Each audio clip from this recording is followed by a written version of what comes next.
What is up today, guys? Today I'm going to show you a very quick daily combo for today. So the daily combo for today is actually the cards that you buy, which you increase your profit per hour, and you also get some coin balance right here, right? So that's something about the daily combo. So if you're new to this channel, subscribe. Let me know what you think in the comment section and like this video. So with this new interface, all you have to do for this daily combo today is to click on where it says daily combo right here. When you click on it now, I want you to scroll down for the first card, which is prediction market. So you click on it and click on where it says go ahead.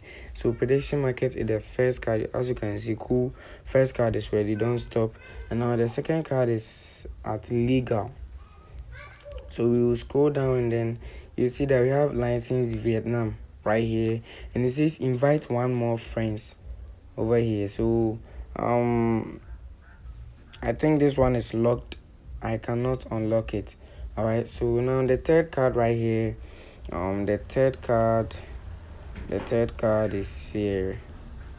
Third card.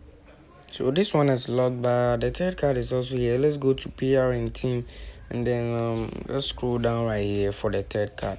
Now this is the third card, security team. So you click on it and then you click on where it says go ahead for this card right here, and then boom, the second card is assembled, just a little bit left. Now the third card is this one here, is called license Vietnam right here, but it is locked because I have to invite one more friend before I can unlock this thing. And right now I have a total friends of 12. I have 12 people right here that I've totally invited, right? So that's it for today. If you're new to this channel, subscribe. Let me know what you think in the comment section and like this video. I'll be there to answer all your questions. See you.